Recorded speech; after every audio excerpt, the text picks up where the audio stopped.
জীবনে তো এমন একটা মুহূর্ত আসতেই পারে যে মুহূর্তে তোমার কাছে আর কিছুই থাকবে না, যে মুহূর্তে তুমি একদম একা হয়ে যাবে, যে মুহূর্তে তুমি মূল্যহীন।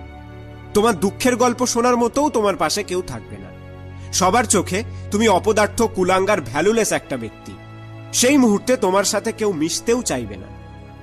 হ্যাঁ, সেই মুহূর্তে তোমার কাছে টাকা পয়সা, ধন দৌলত কিছুই থাকবে না। এমনকি তোমার আত্মীয় স্বজন, পরিবার, তোমার আপনজন সবাই তোমাকে ত্যাগ করবে। তোমার কাছের মানুষটিও তোমাকে ছেড়ে চলে যাবে। তুমি চাইলেও তোমার সাথে কেউ কথা পর্যন্ত বলবে না। তুমি মানে তখন সবার কাছে একটা অভিশাপ হয়ে দাঁড়াবে। তুমি মানে একজন ফালতু, তুমি মানে একজন থার্ড ক্লাস একটা পার্সন। আর সেই তুমি তখন সবকিছু হারিয়ে আরো একা হয়ে যাবে। চারিদিকের কালো ছায়া তোমাকে আরো গ্রাস করে নেবে। সমস্ত বিপদ তোমাকে চেপে ধরবে। সমস্ত খারাপ পরিস্থিতি তোমাকে ছোবল মারতে থাকবে। সবাই তোমাকে দেখে হাসাহাসি করবে, কেউ কেউ থুতুও ফেলবে। সেই মুহূর্তে নিজেকে দেখে নিজেরও ঘেন্না হবে। কিন্তু এমনও তো হতে পারে সেই মুহূর্তে সবকিছুকে উপেক্ষা করে আবারও ঘুরে দাঁড়াবি।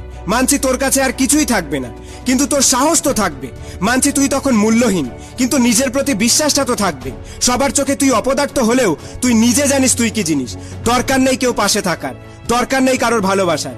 যদি তুই নিজে কিছু করে দেখাতে পারিস, তাহলে ওরকম ভালোবাসা হাজারও পাওয়া যাবে। লোকে যতই তোকে অপদার্থ ভাবুক না কেন, যতই তোকে থার্ড ক্লাস ভাবুক না কেন, তুই নিজে জানিস যে তুই একদিন জয় করতে পারবি।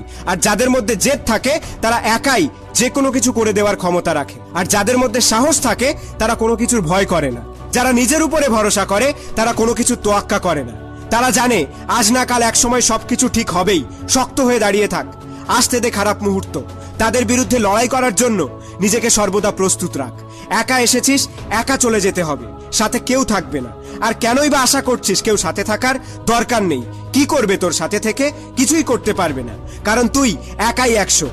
জীবনে যদি কোনোদিন খারাপ মুহূর্ত চলে আসে, তাহলে সেই সময় তোর একজনের সাহায্যের দরকার পড়বে। আর সেই মানুষটাকে তুই কোথাও খুঁজে পাবি না। সেই মানুষটাকে দেখতে গেলে তোকে আয়নার সামনে দাঁড়াতে হবে। ওরে ভাই, আমি তোকেই বলছি, তুই পারবি তোর খারাপ সময়কে ভালো সময়ে পরিবর্তন করতে। আর এই সময় যেমন ভালো তেমন খারাপ, এই সময়ই পারে সবকিছুকে পরিবর্তন করতে। রাজাকে ভিখারি বানিয়ে দিতে পারে, আবার সেই ভিখারিকে রাজা বানিয়ে দিতে পারে। আর এই সময়কে যদি সঠিকভাবে ব্যবহার করতে না পারিস, তাহলে আগামী দিনে তোকে সময়ের ছোবল খেতেই হবে। তাই আর কেন অবহেলা? চল না শুরু করি যেটা মন করতে চায়। কেন সইব লাঞ্ছনা বঞ্জনা? চল না মুখের উপরে জবাব দিই। সমস্ত বিশ্বকে দেখিয়ে দিই যে আমিও পারি। সবাইকে জানিয়ে দিই আমার মধ্যেও ক্ষমতা।